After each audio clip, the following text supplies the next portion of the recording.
사랑하는 성도님들, 아침에 눈 뜨면 제일 먼저 무엇을 하십니까? 스마트폰을 확인하십니까? 화장실에 가십니까? 아침 뉴스를 보십니까? 목사인 제가 부끄러운 고백을 하나 하겠습니다. 몇 년 전만 해도 저는 아침에 일어나자마자 제일 먼저 한 일이 스마트폰을 확인하는 것이었습니다. 카카오톡 메시지를 확인하고 교회 공지사항을 보고 뉴스 헤드라인을 훑어봤습니다. 기도는 그 다음이었습니다. 어쩌면 그 다음이었을지도 모릅니다. 세수하고 커피 마시고 좀 정신이 든 다음에야 기도하곤 했습니다. 그런데 3년 전 한 집사님이 제게 전화를 하셨습니다. 새벽 5시 30분이었습니다. 목소리가 떨리고 계셨습니다. 목사님, 제가 이제 살 수 있을 것 같아요. 62세의 김순자 집사님이셨습니다. 부산 해운대에 사시는 분이셨지요. 그분은 3개월 전부터 심한 우울증으로 고생하고 계셨습니다. 남편이 갑자기 세상을 떠난 후였습니다. 아침마다 눈을 뜨는 것 자체가 고통이었다고 하셨습니다. 오늘도 이 공허함을 견뎌야 하는구나. 침대에서 일어나는 것조차 버거웠다고 합니다. 그런데 2주 전 그분이 한 가지를 바꾸셨습니다. 눈을 뜨자마자 침대에 누운 채로 짧은 기도를 시작하신 것입니다. 단 3분이었습니다. 처음 며칠은 아무런 느낌이 없었다고 합니다. 그저 기계적으로 말을 뱉어내는 것 같았다고 하셨지요. 하지만 일주일째 되던 날부터 뭔가 달라지기 시작했습니다. 침대에서 일어날 때 마음이 조금 가벼워졌습니다. 2주째가 되었을 때 거울을 보며 처음으로 미소를 지었다고 합니다. 목사님, 저는 지금 제 안에 생명이 다시 움직이는 걸 느낍니다. 전화기 너머로 울음 섞인 목소리가 들렸습니다. 기쁨의 눈물이었습니다. 3분짜리 아침 기도가 제 인생을 바꿨어요. 여러분, 이것이 바로 아침 기도의 능력입니다. 오늘 저는 여러분과 함께 아침에 눈 뜨자마자 드려야 할 7가지 기도를 나누고자 합니다. 이 기도들은 단순한 종교적 의식이 아닙니다. 하나님께서 여러분의 하루를, 여러분의 인생을 완전히 바꾸실 수 있는 영적 통로입니다. 성경은 분명히 말씀합니다. 새벽에 주의 인자하심이 크심으로 아침은 하나님의 은혜가 새롭게 임하는 시간입니다. 이 7가지 기도를 통해 여러분의 매일이 기적으로 변하고 축복이 찾아올 것을 확신합니다. 지금부터 함께 시작하시겠습니까? 첫 번째 기도는 감사의 고백으로 시작하는 것입니다. 아침에 눈을 뜨면 가장 먼저 무엇이 생각나십니까? 오늘 해야 할 일들입니까? 어제의 걱정거리들입니까? 몸이 아픈 곳입니까? 우리는 너무 자주 불평으로 하루를 시작합니다. 아, 벌써 아침이야. 오늘도 힘든 하루가 시작되네. 몸이 너무 무거워. 그런데 성경은 이렇게 말씀하십니다. 데살로니가전서 5장 18절입니다. 범사에 감사하라. 이것이 그리스도 예수 안에서 너희를 향하신 하나님의 뜻이니라. 범사에 감사하라는 것입니다. 모든 상황에서 어떤 조건에서도 감사하라는 명령입니다. 이 말씀이 주어진 배경을 보면 더욱 놀랍습니다.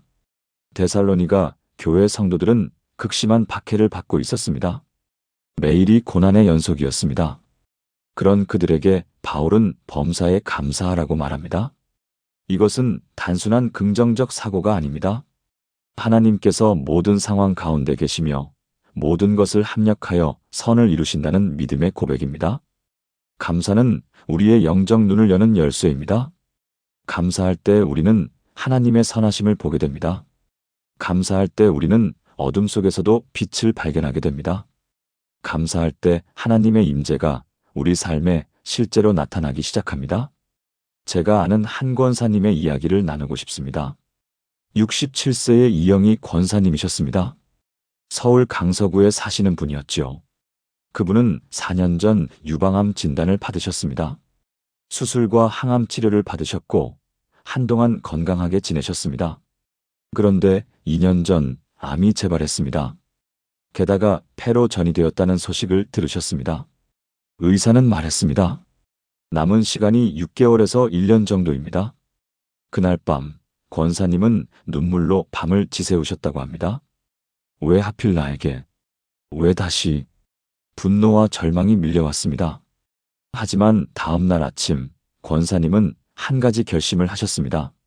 남은 하루하루를 감사로 살자. 그날부터 권사님은 매일 아침 눈을 뜨자마자 이렇게 기도하기 시작하셨습니다. 하나님 아버지, 오늘 아침도 눈을 뜰 수 있게 하심을 감사합니다. 숨을 쉴 수 있음을 감사합니다. 가족이 있음을 감사합니다. 햇빛을 볼 수 있음을 감사합니다.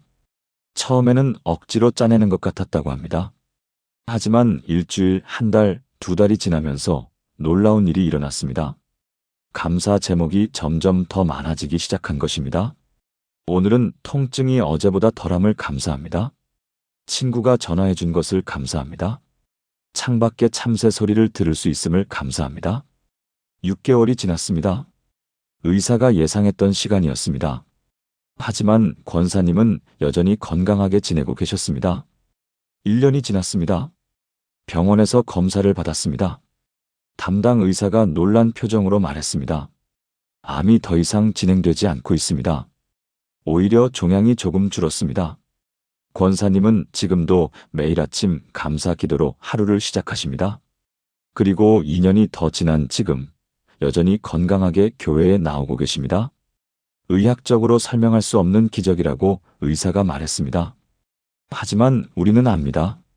이것이 바로 감사의 능력이라는 것을 말입니다. 감사는 우리의 면역 체계를 강화시킵니다. 감사는 우리의 마음에 평안을 가져옵니다. 감사는 하나님의 치유의 능력이 흐르는 통로가 됩니다. 여러분, 내일 아침부터 시작해 보십시오. 눈을 뜨자마자 침대에 누운 채로 괜찮습니다. 하나님 감사합니다라고 말해보세요. 구체적으로 감사할 것을 찾아보세요. 눈을 뜰 수 있음에 감사하세요.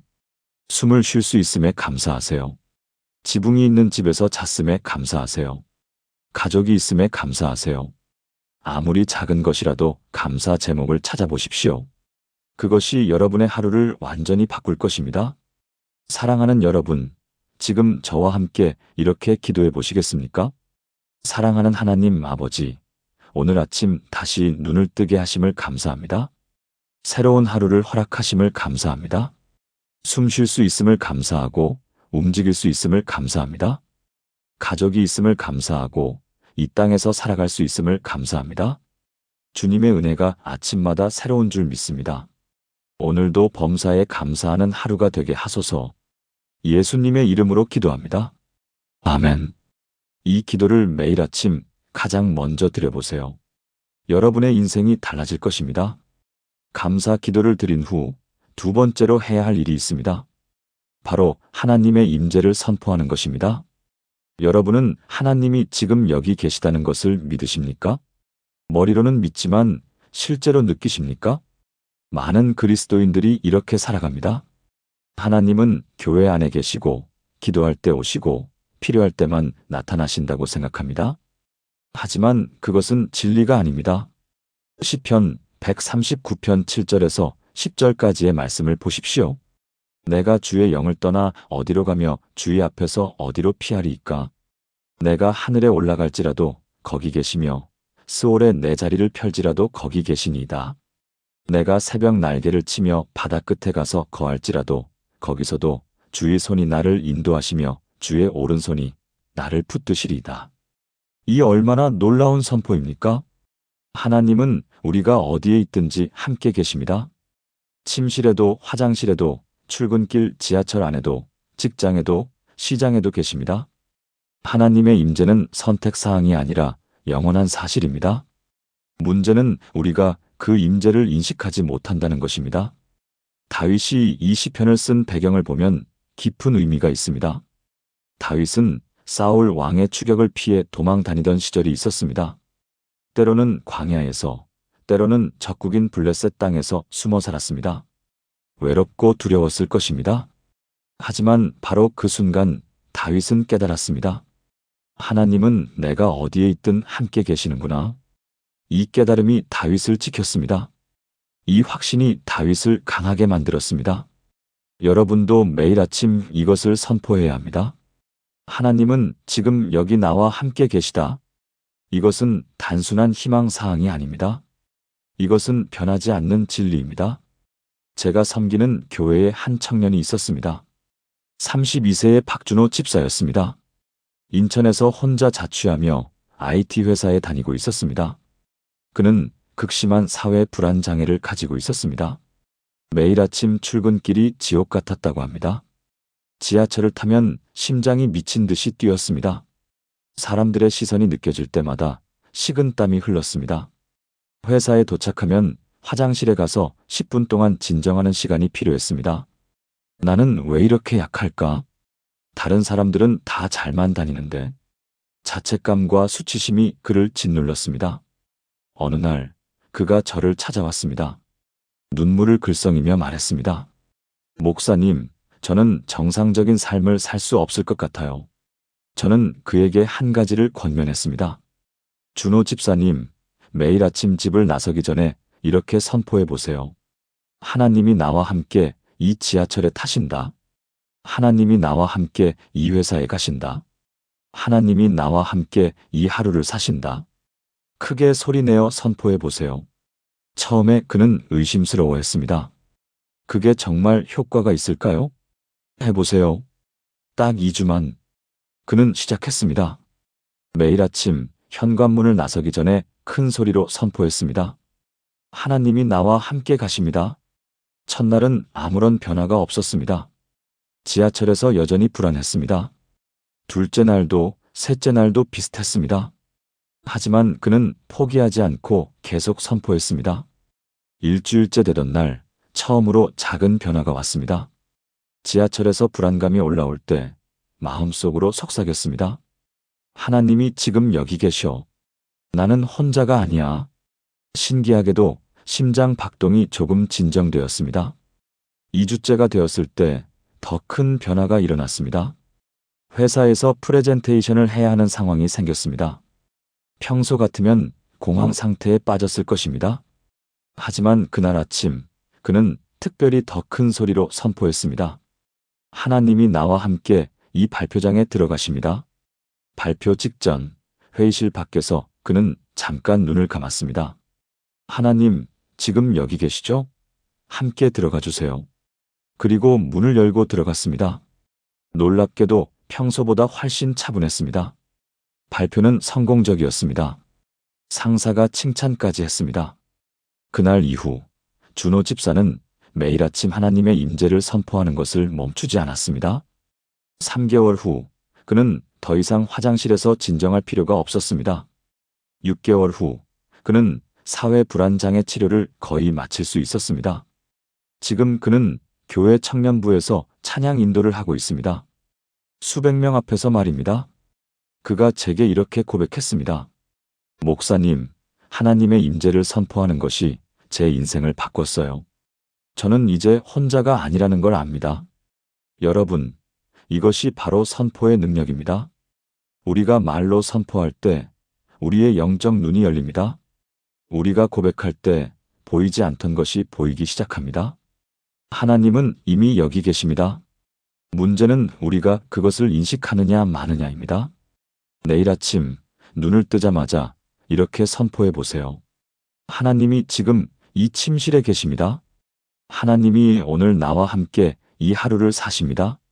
나는 혼자가 아닙니다. 전능하신 하나님이 나와 함께 하십니다. 큰 소리로 선포하십시오. 여러분의 영혼이 그 진리를 듣게 하십시오. 그러면 두려움이 물러갈 것입니다. 불안이 사라질 것입니다. 용기가 솟아날 것입니다. 사랑하는 여러분, 지금 저와 함께 이렇게 기도해 보시겠습니까? 전능하신 하나님 아버지, 주님이 지금 여기 저와 함께 계심을 믿습니다. 주님은 어제도 오늘도 영원토록 동일하신 분이십니다. 주님은 제가 어디에 있든지 함께 하십니다. 침실에도, 출근길에도, 직장에도, 어떤 상황 가운데에도 계십니다. 저는 더 이상 혼자가 아닙니다. 전능하신 하나님이 나와 함께 이 하루를 사십니다. 이 진리를 오늘도 선포하며 살아가게 하소서. 예수님의 이름으로 기도합니다. 아멘. 이 선포를 매일 아침 큰 소리로 해보세요. 여러분의 하루가 완전히 달라질 것입니다. 감사하고 하나님의 임재를 선포했다면 이제 세 번째 단계입니다. 말씀으로 하루를 무장하는 것입니다. 여러분은 아침에 영적 갑옷을 입고 나가십니까? 아니면 영적으로 알몸 상태로 세상에 나가십니까? 에베소서 6장 17절은 이렇게 말씀합니다. 구원의 투구와 성령의 검 곧 하나님의 말씀을 가지라. 하나님의 말씀은 성령의 검입니다. 이것은 우리가 가진 유일한 공격 무기입니다. 그런데 왜 검이라고 표현했을까요? 검은 적을 물리치고 우리를 보호하며 길을 여는 도구입니다. 하나님의 말씀도 정확히 그런 역할을 합니다. 말씀은 우리를 공격하는 영적 세력을 물리칩니다. 말씀은 우리의 마음을 보호합니다. 말씀은 우리 앞에 막힌 길을 엽니다. 바울이 이 편지를 쓸 당시 로마 병사들의 무장을 잘 알고 있었습니다. 로마 병사는 절대로 무기 없이 전장에 나가지 않았습니다. 특히 검은 가장 중요한 무기였습니다. 검이 없으면 적과 싸울 수 없고 자신을 지킬 수 없었습니다. 마찬가지로 우리도 하나님의 말씀 없이는 세상과 싸울 수 없습니다. 예수님께서 직접 이것을 보여주셨습니다. 마태복음 4장에서 예수님은 광야에서 40일 금식 후 사탄의 시험을 받으셨습니다. 그때 예수님이 사용하신 무기가 무엇이었습니까? 바로 하나님의 말씀이었습니다. 사탄이 유혹할 때마다 예수님은 기록되었으되라고 말씀하시며 성경 말씀으로 대응하셨습니다. 그리고 결국 승리하셨습니다. 우리도 매일 아침 말씀으로 무장해야 합니다. 그런데 어떻게 무장합니까? 간단합니다. 아침에 짧은 성경 구절 하나를 읽고 그것을 암송하고 하루 종일 묵상하는 것입니다. 긴 본문이 아니어도 됩니다. 딱 한 구절이면 충분합니다. 그 한 구절이 여러분의 하루를 지킬 것입니다. 제가 아는 한 권사님의 이야기입니다. 58세의 최미경 권사님이셨습니다. 경기도 수원에서 작은 분식집을 운영하고 계셨습니다. 그분은 매일이 전쟁터 같았다고 합니다. 새벽 5시에 일어나 재료를 준비하고 가게를 열고 저녁 9시까지 일하셨습니다. 손님들 중에는 친절한 분들도 있었지만 힘든 분들도 많았습니다. 트집을 잡는 손님, 반말하는 손님, 값을 깎으려는 손님들이 하루에도 몇 명씩 있었습니다. 저녁이 되면 권사님은 심신이 지쳐서 기도할 힘도 없었다고 합니다. 하나님, 이렇게 사는 게 맞나요? 너무 힘들어요. 그렇게 5년을 버텨왔습니다. 어느 날 새벽 기도회에서 목사님이 이런 말씀을 하셨습니다. 매일 아침 딱 한 구절의 말씀을 붙잡고 사십시오. 그 말씀이 여러분의 방패가 될 것입니다. 권사님은 그날부터 시작하기로 했습니다. 다음 날 아침 성경을 펴고 기도했습니다. 하나님, 오늘 제게 필요한 말씀 한 구절을 주세요. 그날 눈에 들어온 말씀이 빌립보서 4장 13절이었습니다. 내게 능력 주시는 자 안에서 내가 모든 것을 할 수 있느니라. 권사님은 이 구절을 종이에 적어서 주머니에 넣었습니다. 가게 주방 벽에도 붙였습니다. 그리고 하루 종일 이 말씀을 되뇌었습니다. 김밥을 말면서 내게 능력 주시는 자 안에서, 설거지를 하면서 내가 모든 것을 할 수 있느니라. 오후쯤 한 손님이 트집을 잡았습니다. 이게 뭐야? 단무지가 너무 적잖아. 평소 같으면 권사님은 마음이 상했을 것입니다. 하지만 그날은 달랐습니다. 마음속으로 그 말씀이 떠올랐습니다. 내게 능력 주시는 자 안에서 내가 모든 것을 할 수 있느니라. 권사님은 웃으며 대답했습니다. 죄송합니다. 더 넣어드릴게요. 신기하게도 화가 나지 않았습니다. 오히려 평안했습니다. 저녁 무렵 또 다른 손님이 반말로 주문했습니다. 아줌마, 라면 하나 빨리 끓여줘. 권사님은 또다시 그 말씀을 떠올렸습니다. 내게 능력 주시는 자 안에서. 네, 금방 해드릴게요. 그날 저녁 권사님은 처음으로 기쁨으로 가게 문을 닫았습니다. 아, 이게 말씀의 능력이구나. 다음 날도, 그 다음 날도 권사님은 매일 아침 새로운 말씀 한 구절을 붙잡았습니다. 어떤 날은 시편 23편 1절 여호와는 나의 목자시니 내게 부족함이 없으리로다였습니다. 또 어떤 날은 이사야 41장 10절 두려워하지 말라. 내가 너와 함께 함이니라였습니다. 한 달이 지나자 놀라운 변화가 일어났습니다. 권사님의 얼굴에서 웃음이 사라지지 않았습니다. 손님들이 알아챘습니다. 권사님, 요즘 표정이 정말 밝으시네요. 무슨 좋은 일 있으세요? 권사님은 대답했습니다. 하나님 말씀이 저를 바꿨어요. 3개월이 지나자 가게에 단골 손님이 부쩍 늘었습니다. 사람들이 권사님을 만나러 오기 시작한 것입니다. 저 집 사장님은 뭔가 달라. 늘 밝고 친절해. 지금 권사님의 가게는 수원에서 소문난 맛집이 되었습니다. 하지만 권사님은 이렇게 말씀하십니다. 맛으로만 성공한 게 아니에요.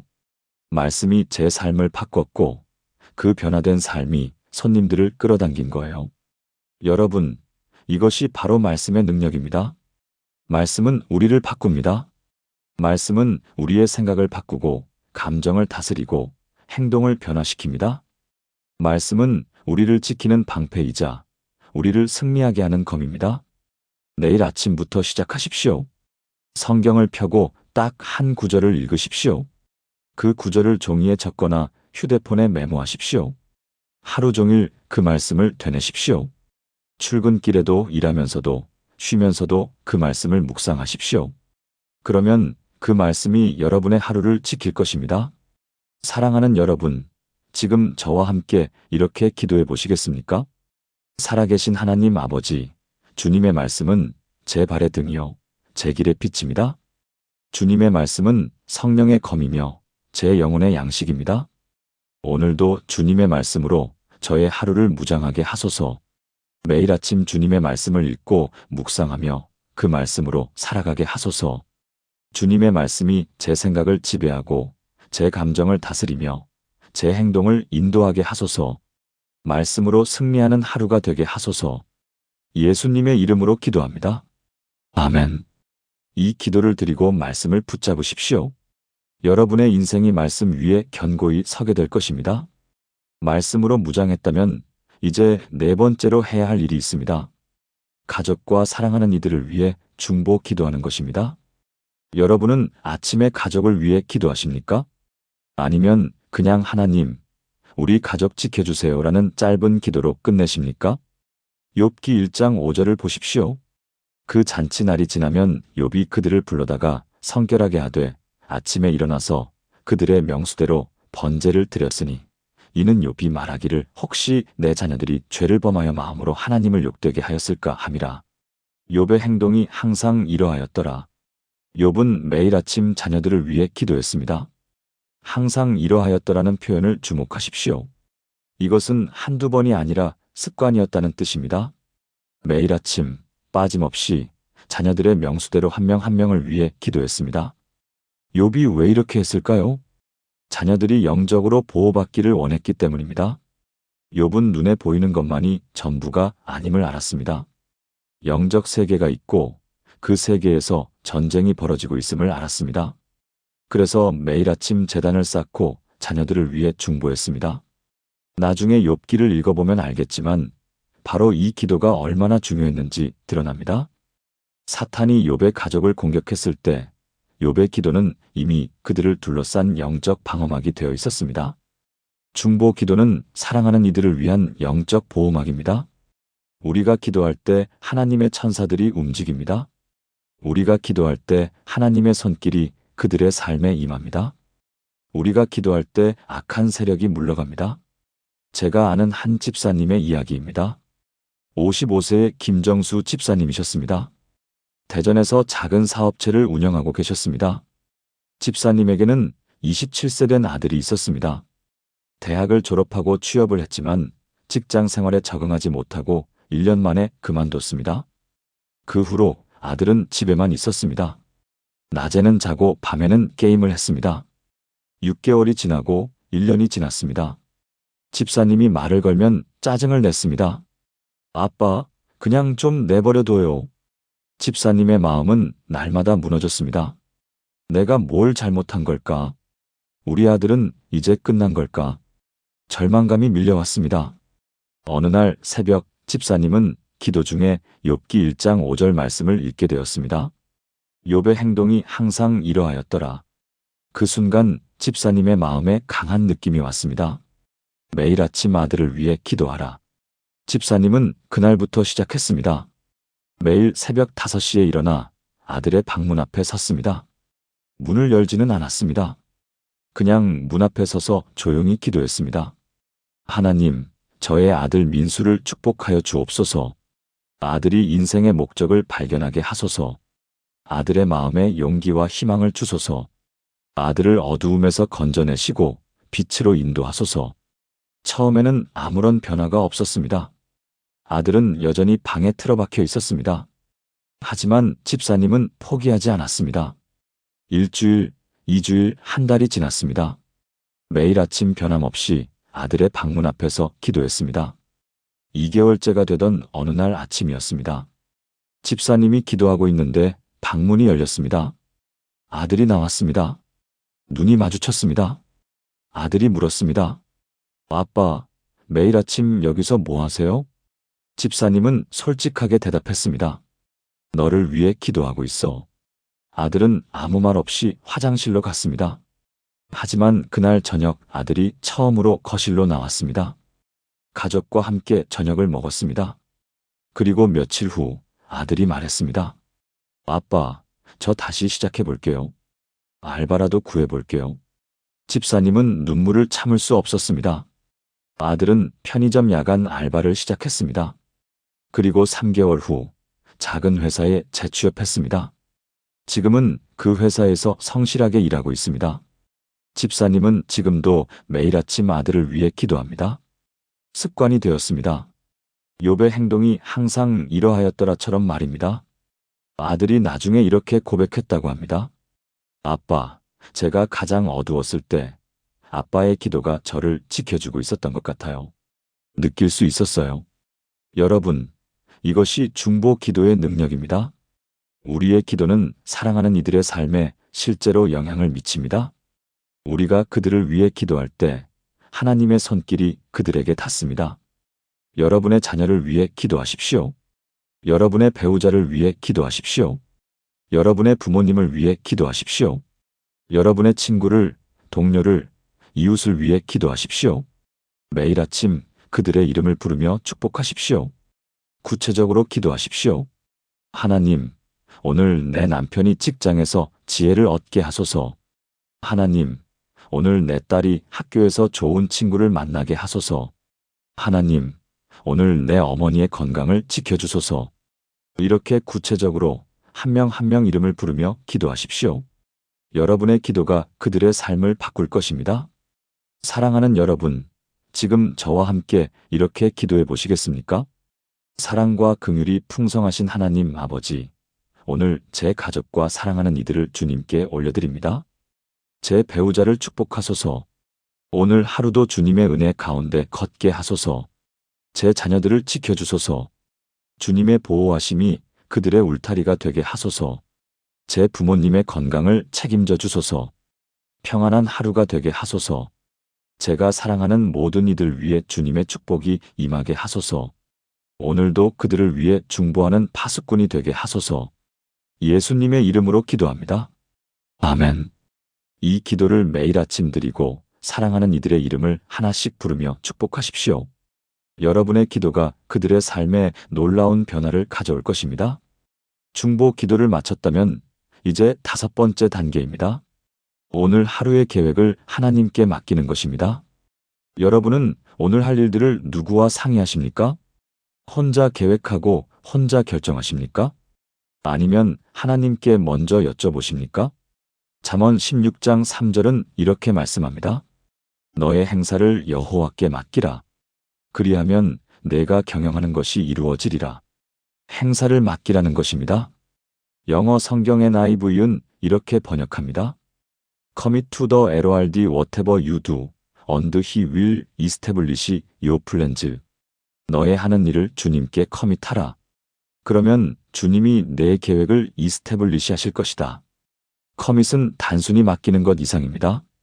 완전히 헌신하고 전적으로 의지하고 전적으로 신뢰하는 것입니다. 이스태블리시는 단순히 이루어지게 하는 것 이상입니다. 견고하게 세우고 확실하게 만들고 성공하게 하는 것입니다. 이 약속은 솔로몬이 잠언을 기록할 때 주신 하나님의 지혜입니다. 솔로몬 자신이 이것을 경험했습니다. 열왕기상 3장을 보면 솔로몬이 왕이 되었을 때의 이야기가 나옵니다. 하나님께서 꿈에 나타나셨습니다. 내가 네게 무엇을 줄까? 너는 구하라. 솔로몬은 지혜를 구했습니다. 백성을 재판할 수 있는 지혜를 구했습니다. 하나님은 기뻐하시며 지혜뿐 아니라 부와 영광도 주셨습니다. 솔로몬은 모든 일을 하나님께 먼저 여쭈었습니다. 성전을 지을 때도, 나라를 다스릴 때도, 재판할 때도 하나님의 지혜를 구했습니다. 그 결과 솔로몬의 시대는 이스라엘 역사상 가장 번영한 시대가 되었습니다. 우리도 매일 아침 하루의 계획을 하나님께 맡겨야 합니다. 하나님, 오늘 저는 이런 일들을 하려고 합니다. 주님의 뜻이 무엇입니까? 이렇게 물어야 합니다. 그러면 하나님께서 우리의 계획을 인도하시고, 때로는 수정하시고, 때로는 완전히 새로운 길을 보여주십니다. 제가 아는 한 권사님의 이야기입니다. 61세의 박영희 권사님이셨습니다. 서울 마포구에서 부동산 중개업을 하고 계셨습니다. 권사님은 매우 부지런하고 계획적인 분이셨습니다. 매일 아침 그날 해야 할 일을 빼곡히 적어서 하나씩 체크하며 살았습니다. 오전 9시 아파트 전세 계약, 오전 11시 빌라 현장 확인, 오후 2시 신규 물건 등록, 이런 식으로 하루가 빽빽하게 짜여 있었습니다. 그런데 언젠가부터 권사님은 느꼈습니다. 일은 많이 하는데 결실이 없네. 계약이 성사될 것 같다가 막판에 무산되는 일이 자주 있었습니다. 좋은 물건을 놓치는 일도 많았습니다. 노력에 비해 성과가 나지 않았습니다. 스트레스가 쌓였습니다. 내가 뭘 잘못하고 있는 걸까? 어느 날 새벽 기도회에서 목사님이 잠언 16장 3절 말씀을 전했습니다. 너의 행사를 여호와께 맡기라. 권사님의 마음에 그 말씀이 박혔습니다. 맞아. 나는 하나님께 맡기지 않고 내 힘으로만 하려고 했구나. 다음 날 아침부터 권사님은 습관을 바꾸기로 했습니다. 하루 계획을 세운 후 그것을 하나님께 가져가기로 한 것입니다. 아침에 일어나서 노트를 펼쳤습니다. 오늘 할 일들을 적었습니다. 그리고 그 노트를 들고 무릎 꿇고 기도했습니다. 하나님, 오늘 제가 이런 일들을 계획했습니다. 주님의 뜻은 무엇입니까? 주님이 원하시는 일이 무엇입니까? 제 계획을 주님께 맡깁니다. 주님이 인도하소서. 첫날은 별다른 느낌이 없었습니다. 그냥 계획대로 움직였습니다. 그런데 오후 2시쯤 예상치 못한 전화가 왔습니다. 권사님, 급하게 전세 구하는 분이 계신데 좋은 물건 있으세요? 평소 같으면 지금 딱히 없는데요. 라고 대답했을 것입니다. 그런데 그날은 뭔가 느낌이 왔습니다. 아, 오전에 본 그 빌라. 오전에 현장 확인 갔던 빌라가 떠올랐습니다. 원래 계획에는 없던 물건이었는데 지나가다가 우연히 들렀던 곳이었습니다. 네, 좋은 물건 하나 있습니다. 그 물건을 소개했고 그날 바로 계약이 성사되었습니다. 권사님은 놀라웠습니다. 이게 우연일까? 아니면 하나님의 인도일까? 다음 날도 같은 방식으로 기도하고 하루를 시작했습니다. 그런데 오전 일정 중 하나가 갑자기 취소되었습니다. 평소 같으면 짜증이 났을 것입니다. 하지만 그날은 하나님이 다른 계획이 있으신가 보다라고 생각했습니다. 빈 시간에 권사님은 사무실 정리를 했습니다. 그러다가 2주 전에 받았던 명함 한 장을 발견했습니다. 이분한테 연락 안 했네? 전화를 걸었습니다. 그 고객은 마침 매물을 찾고 있었습니다. 그리고 그날 오후 큰 계약이 성사되었습니다. 이런 일이 계속 반복되었습니다. 한 달이 지나자 권사님의 매출은 이전 달의 2배가 되었습니다. 3개월이 지나자 이전보다 3배 이상의 성과를 냈습니다. 일은 오히려 덜했는데 결과는 더 좋았습니다. 권사님은 깨달았습니다. 하나님께 맡기면 하나님이 더 좋은 길로 인도하시는구나. 지금도 권사님은 매일 아침 하루 계획을 하나님께 맡기는 기도로 시작합니다. 그리고 이렇게 간증합니다. 제가 계획하면 제 능력만큼만 됩니다. 하지만 하나님께 맡기면 하나님의 능력만큼 이루어집니다. 여러분, 여러분의 계획을 하나님께 맡기십시오. 오늘 해야 할 일들을 하나님 앞에 펼쳐놓으십시오. 하나님, 이것이 제 계획입니다. 주님의 뜻은 무엇입니까? 그러면 하나님께서 때로는 그 계획을 축복하시고, 때로는 수정하시고, 때로는 완전히 다른 길을 보여주실 것입니다. 그리고 결국 여러분의 계획은 이루어질 것입니다. 아니, 여러분이 생각했던 것보다 훨씬 더 좋은 방법으로 이루어질 것입니다. 사랑하는 여러분, 지금 저와 함께 이렇게 기도해 보시겠습니까?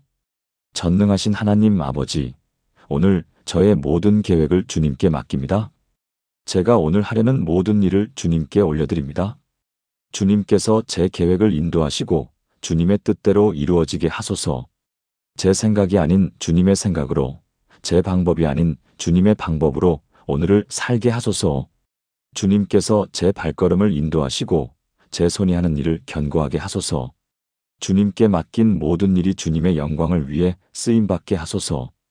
예수님의 이름으로 기도합니다. 아멘. 이 기도를 매일 아침 드리고 하루의 계획을 하나님께 맡기십시오.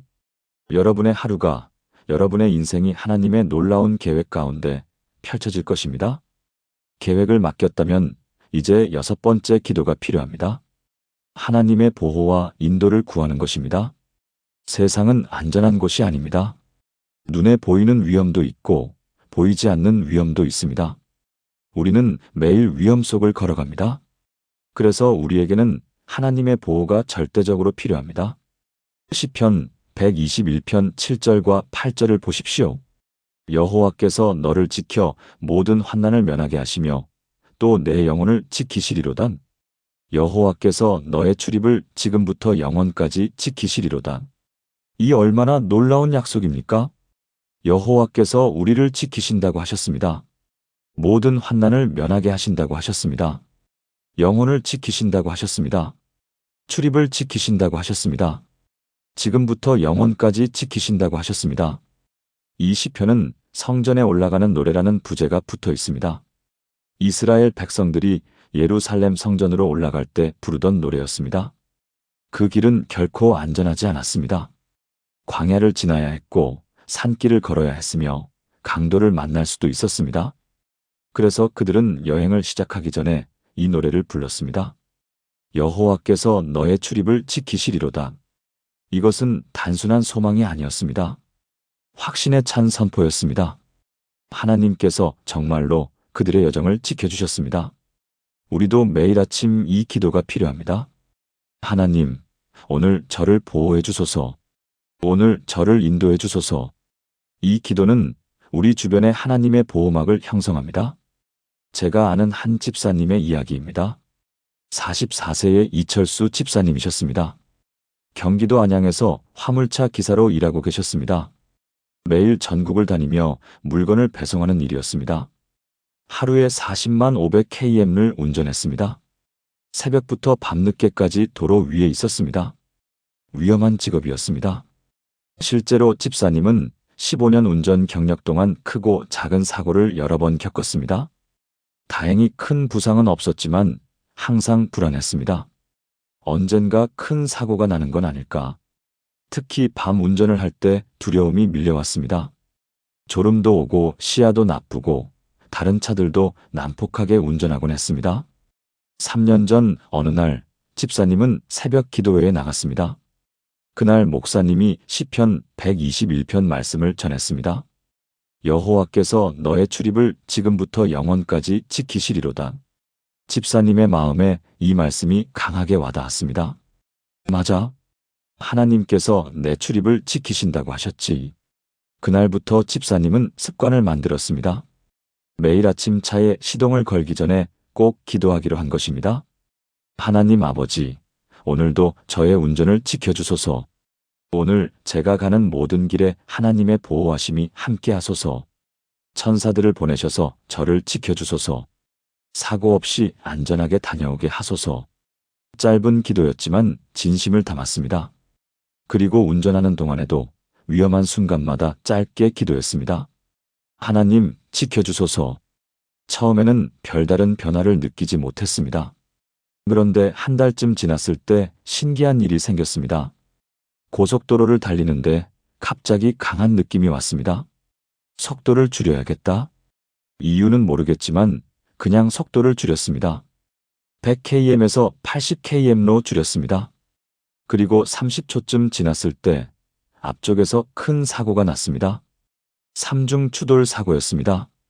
만약 속도를 줄이지 않았다면 집사님도 거기에 휘말렸을 것입니다. 집사님은 소름이 돋았습니다. 하나님께서 나를 지켜주셨구나. 그 이후로도 비슷한 일이 여러 번 있었습니다. 어떤 날은 평소와 다른 길로 가게 되었는데 나중에 알고 보니 평소 길에 큰 정체가 있었습니다. 어떤 날은 출발 시간이 조금 늦어졌는데 그 덕분에 큰 비를 피할 수 있었습니다. 어떤 날은 졸음이 올 때 정확히 휴게소가 나타났습니다. 이런 일들이 우연이라고 하기에는 너무 자주 일어났습니다. 집사님은 확신했습니다. 하나님께서 정말로 나의 출입을 지키고 계시는구나. 지금도 집사님은 3년간 무사고 운전을 이어가고 있습니다. 보험회사에서 우수 기사상도 받았습니다. 집사님은 이렇게 간증합니다. 제가 조심해서가 아닙니다. 하나님께서 지켜주셔서입니다. 제가 보지 못하는 위험을 하나님께서 미리 막아주십니다. 여러분, 이것이 바로 보호 기도의 능력입니다. 우리가 보호를 구할 때 하나님의 천사들이 움직입니다. 우리가 인도를 구할 때 하나님께서 우리의 발걸음을 인도하십니다. 우리가 알지 못하는 위험으로부터 하나님께서 우리를 지켜주십니다. 내일 아침 집을 나서기 전에 이 기도를 하십시오. 하나님, 오늘 저를 보호해 주소서. 오늘 제가 가는 모든 길에 하나님의 보호하심이 함께 하소서. 천사들을 보내셔서 저를 지켜주소서. 모든 위험에서 건져주시고 안전하게 다녀오게 하소서. 이 기도를 드리고 하루를 시작하십시오. 출근길에도 일하는 중에도 위험한 순간마다 하나님 지켜주소서라고 짧게 기도하십시오. 여러분은 혼자가 아닙니다. 하나님의 천사들이 여러분을 둘러싸고 있습니다. 하나님의 손이 여러분을 붙들고 계십니다. 사랑하는 여러분, 지금 저와 함께 이렇게 기도해 보시겠습니까? 나의 피난처이신 하나님 아버지, 오늘도 저를 지켜주소서. 주님은 저의 방패시며 저의 요새이십니다. 오늘 제가 나가고 들어오는 모든 순간에 주님의 보호하심이 함께 하소서. 천사들을 보내셔서 제 모든 길에서 저를 지키소서. 보이는 위험에서도 보이지 않는 위험에서도 저를 건져주소서. 주님의 인도하심을 따라 오늘 하루를 안전하게 살아가게 하소서. 저의 출입을 지금부터 영원까지 지켜주소서. 예수님의 이름으로 기도합니다. 아멘. 이 기도를 매일 아침 드리십시오.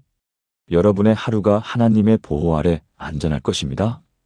이제 마지막 7번째 기도입니다. 승리와 축복을 선포하는 것입니다. 하루를 시작하면서 마지막으로 해야 할 일은 승리를 선포하는 것입니다. 여러분은 오늘을 어떤 마음으로 시작하십니까? 오늘도 힘든 하루가 되겠지 라고 생각하십니까? 아니면 오늘은 승리의 날이다 라고 선포하십니까? 우리의 고백이 우리의 하루를 결정합니다. 민수기 13장과 14장에 중요한 이야기가 나옵니다. 이스라엘 백성이 가나안 땅을 정탐하고 돌아왔을 때였습니다. 12명의 정탐꾼이 갔다가 돌아왔습니다. 그들은 모두 같은 땅을 보았습니다. 하지만 그들의 보고는 완전히 달랐습니다. 10명은 이렇게 말했습니다. 그 땅은 좋았지만 거인들이 있습니다. 우리는 그들 눈에 메뚜기 같았습니다. 우리는 절대로 그 땅을 얻을 수 없습니다. 하지만 여호수아와 갈렙은 달랐습니다. 민수기 14장 9절, 갈렙의 고백을 보십시오. 다만 여호와를 거역하지 말라. 그 땅 백성을 두려워하지 말라. 그들은 우리의 먹이라. 그들의 보호자는 그들에게서 떠났고 여호와는 우리와 함께 하시느니라. 그들을 두려워하지 말라.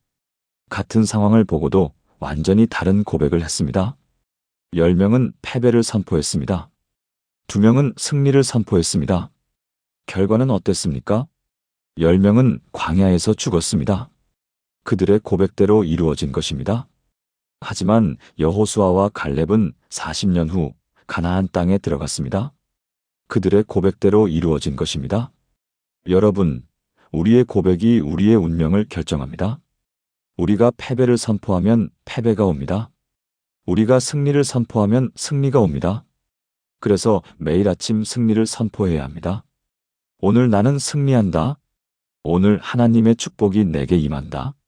오늘은 기쁨과 감사의 날이다. 이렇게 선포하고 하루를 시작해야 합니다. 제가 아는 한 집사님의 이야기입니다. 48세의 정민호 집사님이셨습니다. 서울에서 작은 식당을 운영하고 계셨습니다. 코로나 시기에 많은 어려움을 겪었습니다. 손님이 뚝 끊겼습니다. 매출이 70% 이상 감소했습니다.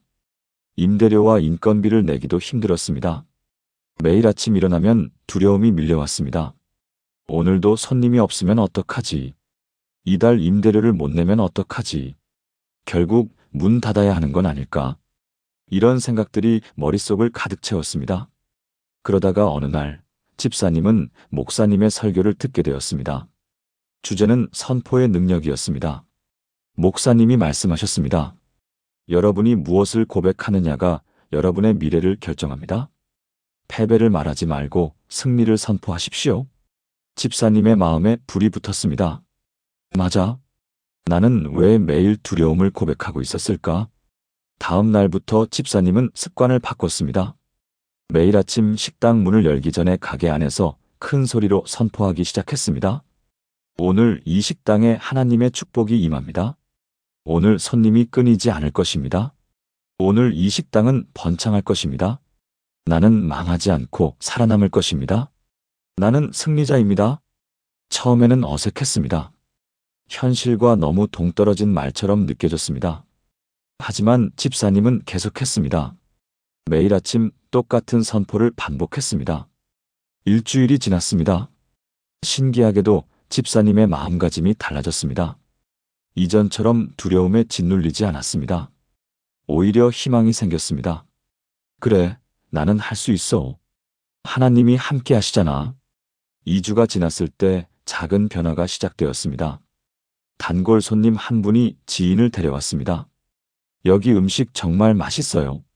사장님도 친절하시고 그 지인이 또 다른 사람을 데려왔습니다. 입소문이 나기 시작했습니다. 한 달이 지나자 손님이 조금씩 늘어났습니다. 3개월이 지나자 매출이 코로나 이전의 80%까지 회복되었습니다. 6개월이 지나자 오히려 이전보다 더 많은 손님이 찾아왔습니다. 집사님의 식당은 그 동네에서 유명해졌습니다.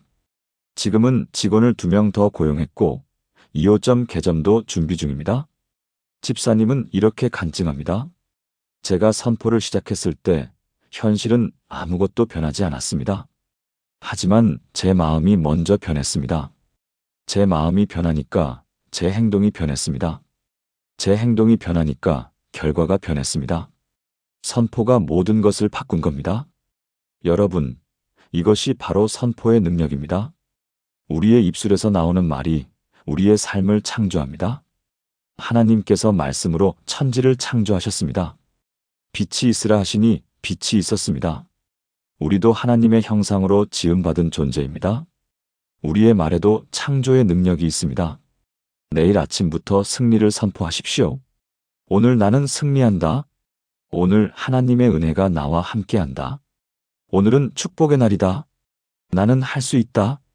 하나님이 나와 함께 하시니 두려움이 없다. 큰 소리로 선포하십시오. 여러분의 영혼이 듣게 하십시오. 여러분의 가정이 듣게 하십시오. 영적 세계가 듣게 하십시오. 그러면 여러분의 하루가 정말로 승리의 날이 될 것입니다. 사랑하는 여러분, 지금 저와 함께 이렇게 기도해 보시겠습니까? 승리의 주 되시는 하나님 아버지, 오늘 저는 승리를 선포합니다. 오늘 하나님의 축복이 제게 임한다고 선포합니다. 오늘 하나님의 은혜가 저와 함께한다고 선포합니다. 오늘 제가 하는 모든 일이 형통할 것을 선포합니다. 저는 두려워하지 않습니다. 하나님이 함께 하시기 때문입니다. 저는 낙심하지 않습니다. 하나님이 저를 강하게 하시기 때문입니다. 저는 승리자입니다. 예수 그리스도 안에서 이미 승리했기 때문입니다. 오늘 하루도 승리로 채워주소서. 예수님의 이름으로 기도합니다. 아멘.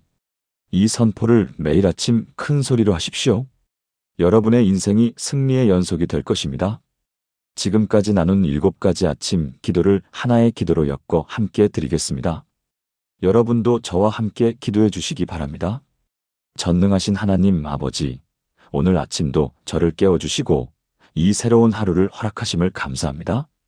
눈을 뜰 수 있음을 감사하고 숨을 쉴 수 있음을 감사하며 건강한 몸으로 일어날 수 있음을 감사합니다. 가족이 있음을 감사하고 이 땅에서 살아갈 수 있음을 감사합니다. 주님의 은혜가 아침마다 새로운 줄 믿습니다. 하나님 아버지, 지금 이 순간에도 주님께서 저와 함께 계심을 믿고 선포합니다. 주님은 제가 어디에 있든지 함께 하십니다. 침실에도, 출근길에도, 직장에도, 어떤 상황 가운데에도 주님이 계십니다. 저는 더 이상 혼자가 아닙니다. 전능하신 하나님이 저와 함께 이 하루를 사십니다. 하나님 아버지, 오늘도 주님의 말씀으로 저의 하루를 무장하게 하소서. 주님의 말씀이 제 발의 등이요 제 길의 빛이 되게 하소서. 주님의 말씀이 제 생각을 지배하고 제 감정을 다스리며 제 행동을 인도하게 하소서. 말씀으로 승리하는 하루가 되게 하소서. 사랑과 긍휼이 풍성하신 하나님 아버지, 오늘 제 가족과 사랑하는 이들을 주님께 올려드립니다. 제 배우자를 축복하소서. 제 자녀들을 지켜주소서. 제 부모님의 건강을 책임져 주소서. 제가 사랑하는 모든 이들 위에 주님의 축복이 임하게 하소서. 오늘도 그들을 위해 중보하는 파수꾼이 되게 하소서. 전능하신 하나님 아버지, 오늘 저의 모든 계획을 주님께 맡깁니다. 제가 오늘 하려는 모든 일을 주님께 올려드립니다. 주님께서 제 계획을 인도하시고 주님의 뜻대로 이루어지게 하소서. 제 생각이 아닌 주님의 생각으로, 제 방법이 아닌 주님의 방법으로 오늘을 살게 하소서. 나의 피난처이신 하나님 아버지, 오늘도 저를 지켜주소서. 주님은 저의 방패시며 저의 요새이십니다. 오늘 제가 나가고 들어오는 모든 순간에 주님의 보호하심이 함께 하소서. 천사들을 보내셔서 제 모든 길에서 저를 지키소서. 보이는 위험에서도 보이지 않는 위험에서도 저를 건져주소서. 승리의 주 되시는 하나님 아버지, 오늘 저는 승리를 선포합니다. 오늘 하나님의 축복이 제게 임한다고 선포합니다. 오늘 하나님의 은혜가 저와 함께한다고 선포합니다. 오늘 제가 하는 모든 일이 형통할 것을 선포합니다. 저는 두려워하지 않습니다. 하나님이 함께 하시기 때문입니다. 저는 승리자입니다. 예수 그리스도 안에서 이미 승리했기 때문입니다. 오늘 하루도 주님의 영광을 위해 살게 하소서. 제 삶을 통해 주님의 이름이 높임 받게 하소서. 모든 영광을 오직 주님께만 돌려드립니다. 살아계신 예수 그리스도의 이름으로 기도합니다. 아멘. 사랑하는 성도님들, 지금까지 아침에 눈 뜨자마자 드려야 할 7가지 기도를 함께 나누었습니다. 첫째, 감사의 고백으로 시작하기. 둘째, 하나님의 임재를 선포하기. 셋째, 말씀으로 하루를 무장하기. 넷째, 가족과 사랑하는 이를 위해 중보하기. 다섯째, 하루의 계획을 하나님께 맡기기. 여섯째, 보호와 인도를 구하기. 일곱째, 승리와 축복을 선포하기. 이 7가지 기도는 단순한 종교적 의식이 아닙니다. 여러분의 하루를, 여러분의 인생을 완전히 바꿀 수 있는 영적 능력입니다. 3분짜리 아침 기도로 우울증을 이겨냈습니다. 매일 아침 하나님의 임재를 선포하며 사회 불안장애를 극복했습니다. 말씀 한 구절로 매일의 전쟁터 같은 삶을 승리로 바꾸었습니다. 아들을 위한 중보 기도로 가족의 회복을 경험했습니다. 하루 계획을 하나님께 맡기며 사업의 번영을 맛보았습니다. 보호 기도로 3년간 무사고 운전의 축복을 누리고 있습니다. 매일 승리를 선포하며 코로나 위기를 기회로 바꾸었습니다. 이 모든 집사님들의 체험은 작은 아침 기도에서 시작되었습니다. 여러분도 내일 아침부터 시작할 수 있습니다. 눈을 뜨자마자 침대에 누운 채로 딱 5분만 투자하십시오. 감사하고 선포하고 말씀을 붙잡고 중보하고 맡기고 보호를 구하고 승리를 선포하십시오. 이 7가지를 매일 아침 반복하십시오. 한 달만 해보십시오. 여러분의 삶에 놀라운 변화가 일어날 것입니다. 여러분의 마음이 평안해질 것입니다. 여러분의 가정에 축복이 임할 것입니다. 여러분의 일이 형통해질 것입니다. 여러분의 인생이 기적으로 바뀔 것입니다. 오늘 이 말씀이 여러분의 마음에 닿았다면 댓글로 아멘이라고 남겨주세요. 그리고 이 영상을 좋아요와 구독으로 응원해 주시면 더 많은 분들이 이 은혜를 함께 나눌 수 있습니다. 매일 아침 이 7가지 기도를 실천하실 분이라면 댓글로 아멘 이라고 다짐해 주세요. 여러분의 다짐이 또 다른 분들에게 용기가 될 것입니다. 사랑하는 성도님들, 하나님의 은혜가 여러분의 아침마다 새롭게 임하기를 축복합니다. 여러분의 하루하루가 기적으로 채워지기를 기도합니다.